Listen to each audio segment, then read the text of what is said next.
जनपद प्रतापगढ़ की दक्षिणी सीमा में बहती है एक नदी जिसका नाम है बकुलाही नदी।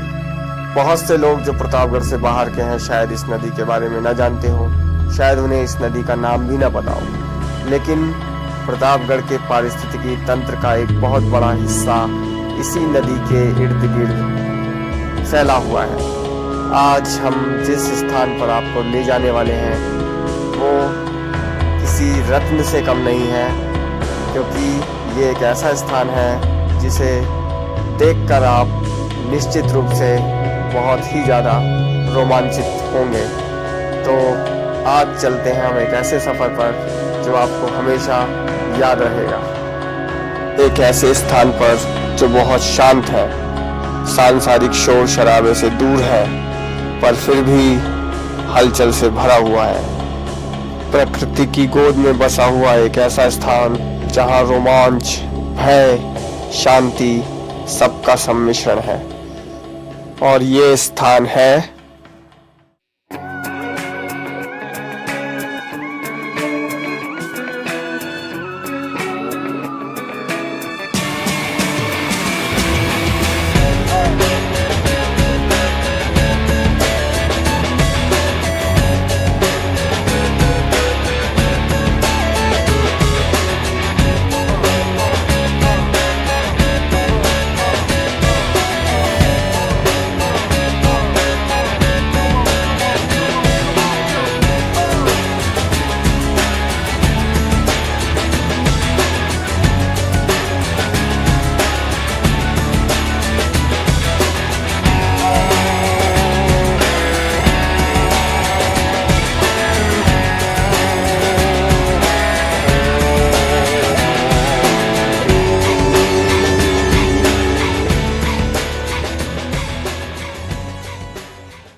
कुशफरा।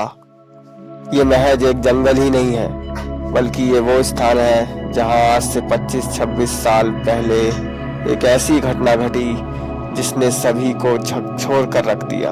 ये घटना क्या थी, क्यों हुई, क्या कारण थे, ये आज भी एक रहस्य ही बना हुआ है। ये एक ऐसी घटना थी जिससे ये इलाका प्रकृति और मनुष्य के बीच टकराव का गवाह बना, और इसीलिए हमने आपके लिए इस स्थान को चुना ताकि हम आपको उस घटना के बारे में कुछ जानकारी दे पाए।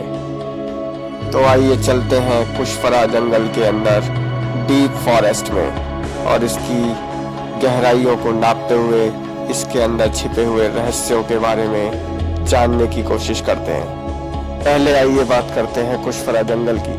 कुशफरा जंगल बकुलाही नदी के इर्द गिर्द दक्षिण सीमा से लेकर सुदूर पूर्व तक प्रतापगढ़ जनपद में फैला हुआ है। सबसे पहले ये जंगल बाहरी दुनिया की नजरों में तब आया जब साल 1995 में यहाँ पर कुछ विचित्र घटनाएं घटने लगी। किसी अज्ञात जीव ने मनुष्य के बच्चों पर घात लगाकर हमले करना शुरू कर दिया, जिसके फलस्वरूप बहुत से मासूम इस अज्ञात काल का ग्रास बन गए। लोगों के आक्रोश के भय से जागा प्रशासनिक तंत्र जब इस घटना की तह में गया और इस घटना की वास्तविकता खंगालने की कोशिश की, तो कुछ बहुत ही चौंकाने वाले तथ्य सामने आए।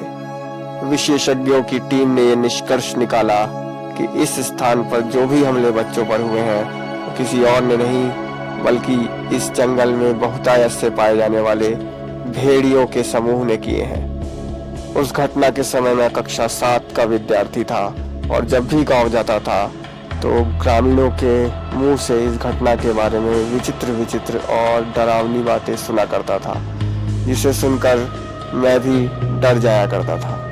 विशेषज्ञों की टीम ने जांच के बाद जो निष्कर्ष निकाला वो इस प्रकार था।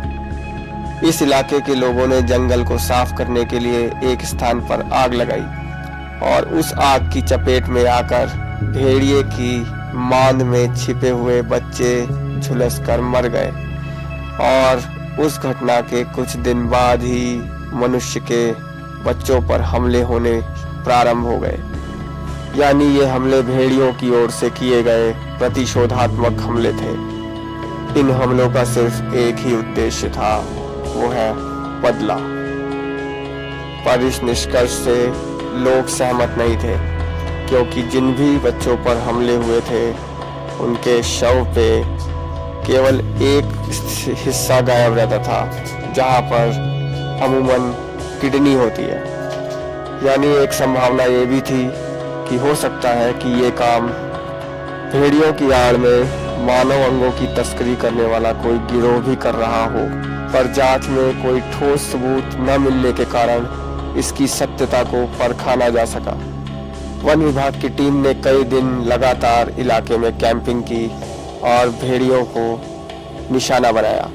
बहुत से भेड़िए वन विभाग की इस कार्रवाई में मारे गए और बड़ी संख्या में भेड़िए जो है ग्रामीणों के आक्रोश के फलस्वरूप भी मारे गए। स्थानीय लोगों का आक्रोश दिन ब दिन बढ़ता जा रहा था, क्योंकि बच्चों पर होने वाले हमले कम होने के बजाय बढ़ते ही जा रहे थे। लोग रात भर जाग जाग कर गाँव में पहरा देने लगे और अपने बच्चों की सुरक्षा को सुनिश्चित करने लगे।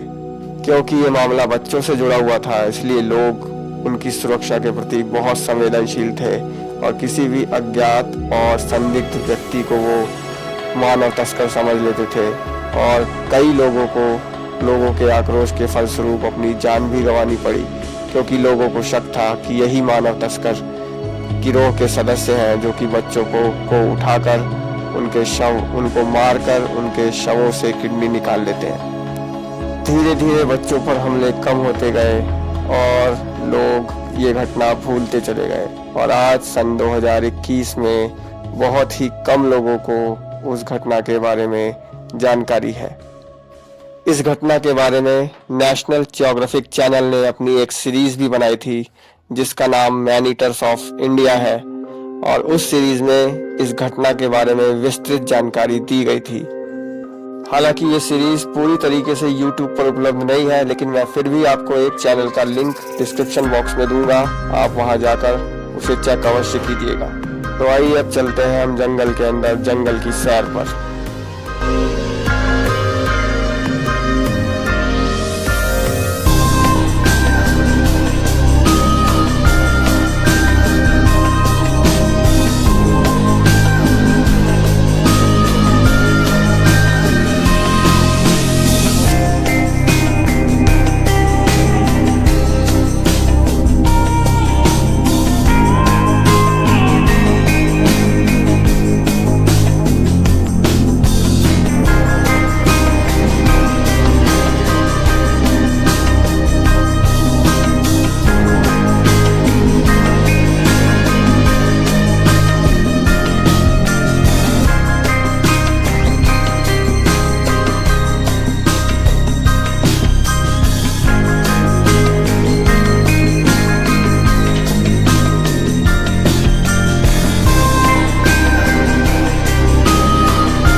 अब बात कर लेते हैं जंगल में आने से पहले कुछ सावधानियों के बारे में।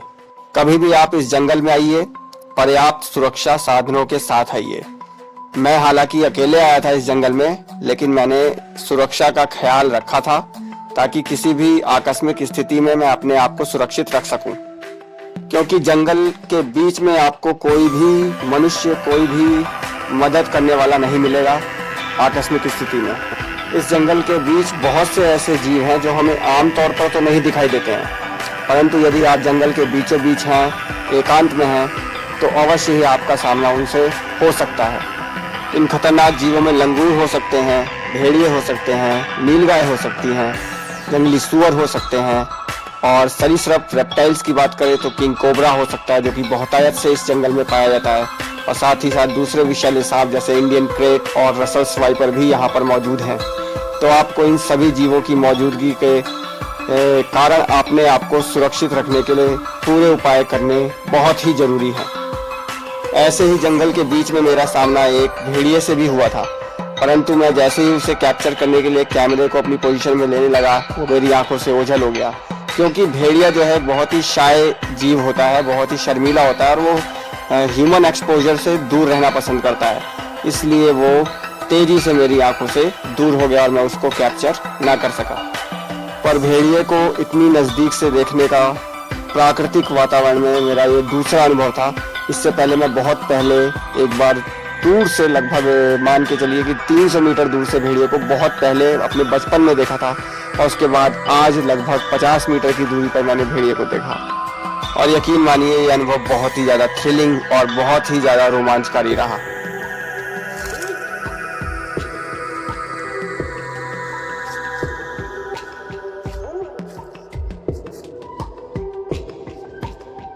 देख रहे हैं जंगल इतना घना है कि यहाँ पर धूप भी नहीं आ पा रही। और ये बकुलाही नदी, अब इस नदी को हम पास से भी देखेंगे।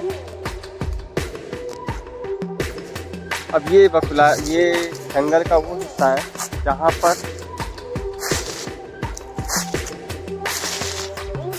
जहाँ पर बकुलाही नदी बह रही है। ये देखिए पानी इसका, ये जो पूरा कुशपरा का जो क्षेत्र है वो इसी नदी के आसपास बसा हुआ है। गंगा नदी, ये नदी बिल्कुल सामान्य सी नदी है, बहुत छोटी नदी है। इसकी चौड़ाई भी कोई ज़्यादा नहीं है, बहुत ज़्यादा चौड़ाई होगी इसकी 20-25 मीटर से ज़्यादा चौड़ाई नहीं है। लेकिन बरसात के दिनों में ये नदी अपना रौद्र रूप धारण कर लेती है, और तब इस नदी का जो बहाव है और जो इसके अंदर पानी की अथाहता है, मतलब पानी की मात्रा जो है वो काफ़ी ज़्यादा हो जाती है। तो ये नदी, अगर जंगल की बात करें तो इस नदी के आसपास ये विशाल कुशपरा का जंगल फैला हुआ है। तो ये बकुलाही नदी है जो कि प्रतापगढ़ जनपद के दक्षिणी सीमा में से होकर बहती है। और प्रतापगढ़ में गंगा नदी भी है, सई नदी भी है, और भी 1-2 नदियां हैं। लेकिन जो जंगल का रूप इस नदी के किनारे है, यानी बकुलाही नदी के किनारे है, जंगल का वो रूप और किसी भी नदी के किनारे आपको देखने को नहीं मिलेगा। तो मैं इस समय जंगल के एकदम बीच में हूँ। तो हम उस घटना के बारे में बात कर रहे थे, भेड़िए वाली घटना के बारे में। तो उस दौरान हम लोग कभी भी, मेरी बुआ का गांव कुशपरा जंगल के पास ही है, जब हम लोग कभी वहां जाते थे तो उस घटना को एक्सपीरियंस करते थे। रात के वक्त लोग बाग जागा करते थे, पहरे दिया करते थे, और अगर उन्हें थोड़ा सा भी शक होता है, शंका होती है, तो वो तुरंत शोर मचा देते थे कि भेड़िया आ गया, लकड़बग्घा आ गया। सब लोग लाठी डंडों से लैस होकर हो जाते थे। लेकिन मैंने कभी साक्षात मतलब भेड़िया नहीं देखा, फेस टू फेस नहीं हुआ। तो इस घटना को मैंने महसूस किया था, और क्योंकि इस घटना का जो प्रभाव है मेरे मस्तिष्क पे, और जो भी उस दौर के लोग रहे होंगे उनको ज़रूर उनके दिमाग में इस घटने के बारे में पता होगा। तो उसी घटना को पुनर्जीवित करने के लिए, उस घटना को दोबारा से लोगों को उसकी ओर आकर्षित करने के, उसका ध्यान उनकी ओर आकर्षित करने के लिए मैं ये वीडियो आपके पास लेकर आया हूँ। तो चलते हैं आगे, फिर आपसे बात करते हैं।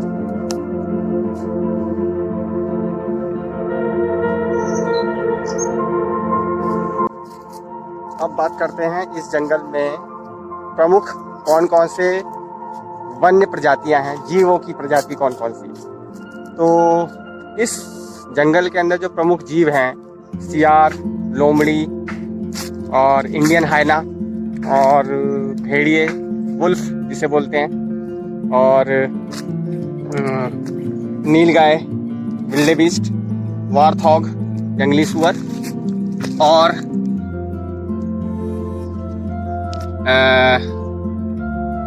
जो सामान्य जीव है, मोर है, कोबरा है, किंग कोबरा है, पाइथन है, और रसल स्वाइपर है, इंडियन रसल स्वाइपर। इस तरीके के जो है जीव यहाँ पर पाए जाते हैं। और अब आपके सामने ये रेड स्नेक है, जो कि एक नॉन वेनमस यानी जहरीला सांप नहीं है, और ये लगता है भूखा है और शिकार पर अभी अभी निकला है। तो ये रेड स्नेक मैंने कैप्चर किया। रेड स्नेक भारत में पाया जाने वाले सबसे लंबा नॉन वेनमस स्नेक यानी विषविहीन सर्प होता है।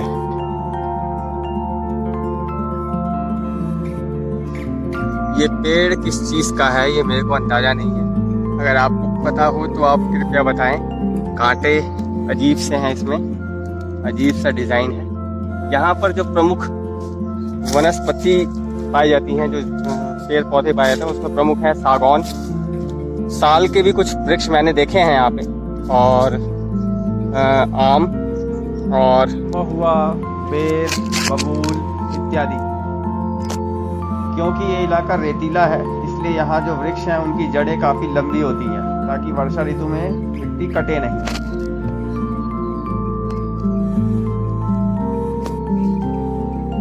जैसा कि आप सब देख ही रहे हैं,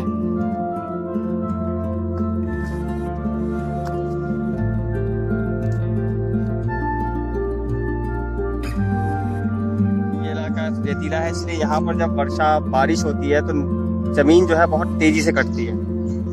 लेकिन उसके बावजूद क्योंकि यहाँ पर इतने वृक्ष हैं तो उस कटान जो है ज़्यादा असर कर नहीं पाता है।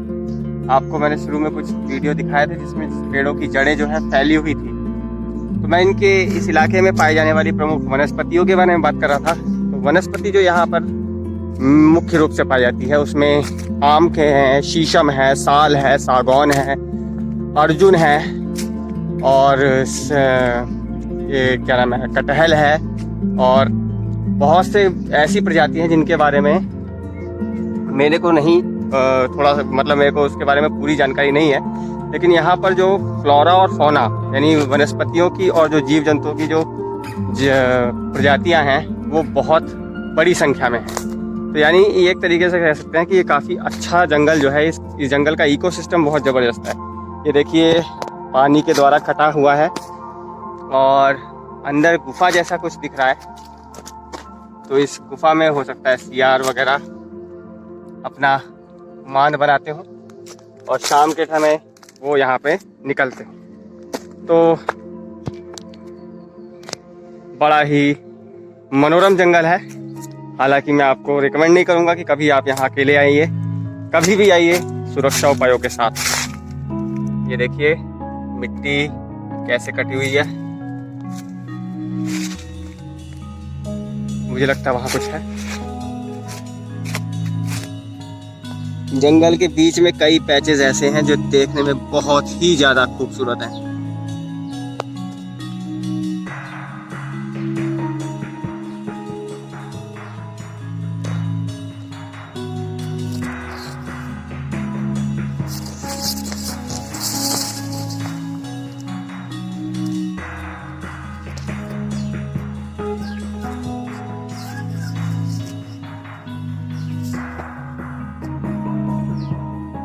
लड़खड़ा जा रहा है।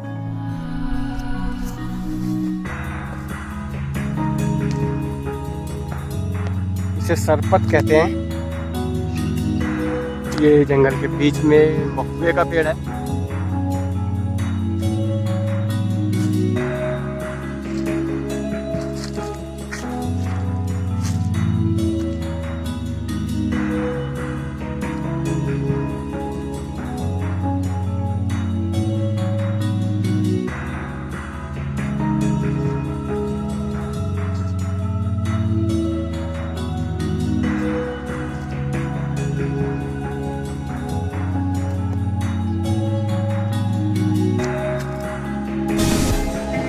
ये मिट्टी कटी हुई है।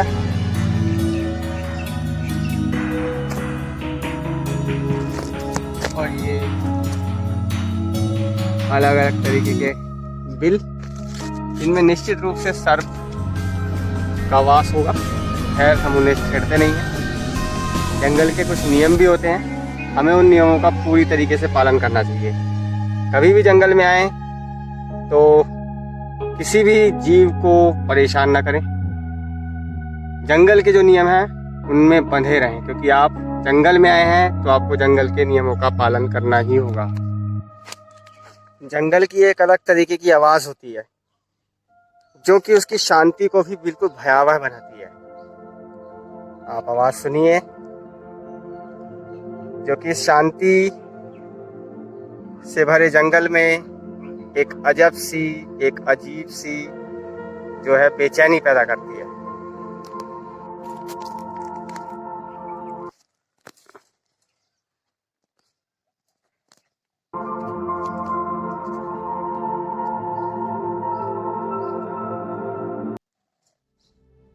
अब जो क्लिप आ रही है ये वो क्लिप है जिसमें मैं उस भेड़िए को रिकॉर्ड करने के लिए उसके पीछे जाता हूँ, पर वो मेरे कैमरे में आता नहीं है।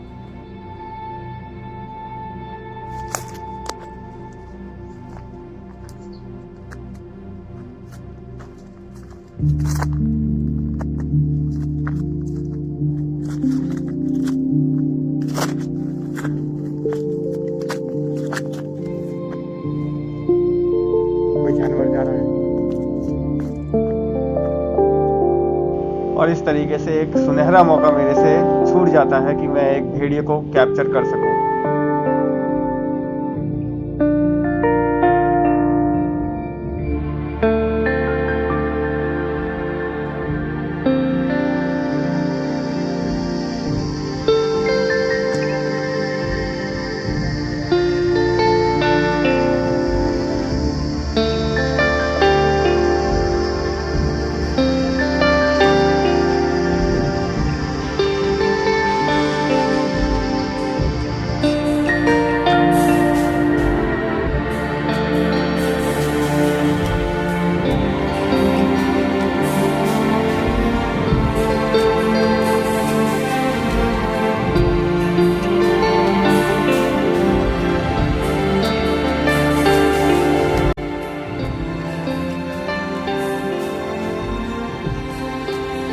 सामने आप जो मान देख रहे हैं ये निश्चित रूप से किसी भेड़िए की या फिर किसी और जंगली जीव की मान है, और यहाँ पे मैंने दूर से इसे शूट किया, पास जाना सही समझा नहीं और दूर से ही इसको मैंने शूट किया।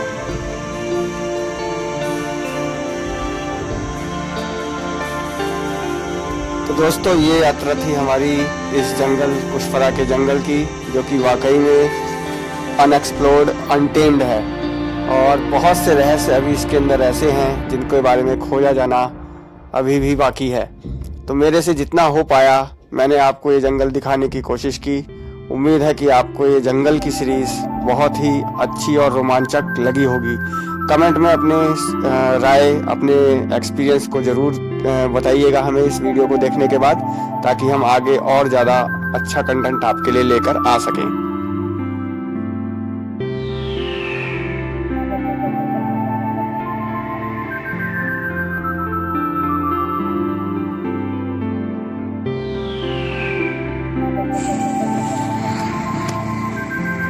प्रतापगढ़ जनपद का एक प्रमुख तीर्थ स्थान शनिदेव धाम भी इसी कुशफरा जंगल के आसपास बसा हुआ है। कुशफरा जंगल के बीचों बीच है, और कुशफरा जंगल के सौंदर्य के बीच ये तीर्थ स्थल वाकई में बहुत ही अद्भुत प्रतीत होता है। जहाँ तक मेरे अनुभव की बात है, इस जंगल को मैंने बीच जंगल में जाकर शूट किया तो वो एक्सपीरियंस, वो अनुभव बहुत ही थ्रिलिंग और बहुत ही ज़्यादा एक्साइटमेंट से भरा हुआ था, और प्रकृति की गोद में आकर एक अजीब सा सुकून, एक बहुत मतलब वो एक ऐसा अनुभव था जिसे मैं शब्दों में बयां नहीं कर सकता था। बहुत सारे ऐसे मोमेंट्स भी आए जब एकदम कह सकते हैं कि गूज बम्प मोमेंट्स जिसे बोलते हैं, कि एकदम आप सहम भी जाएं और आप एकदम स्तब्ध भी हो जाएं। ऐसे भी मोमेंट्स जंगल के बीचों बीच आकर हमें अनुभव हुए। तो दोस्तों ये थी हमारी अनटेम्ड कुशफरा की सीरीज। उम्मीद है आपको ये पसंद आएगी, और चैनल पे अगर आप नए हैं तो चैनल को सब्सक्राइब कीजिए और अपने वीडियोस को अपने दोस्तों के साथ, अपने प्रियजनों के साथ शेयर कीजिए, ताकि हमारे वीडियोस को, हमारे चैनल को ज़्यादा से ज़्यादा एक्सपोजर मिले और हम लोग मोटिवेट हों नए नए कंटेंट आपके लिए लाने के लिए।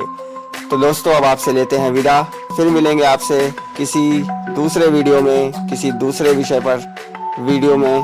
तब तक के लिए सभी आप स्वस्थ रहें, सुरक्षित रहें। धन्यवाद।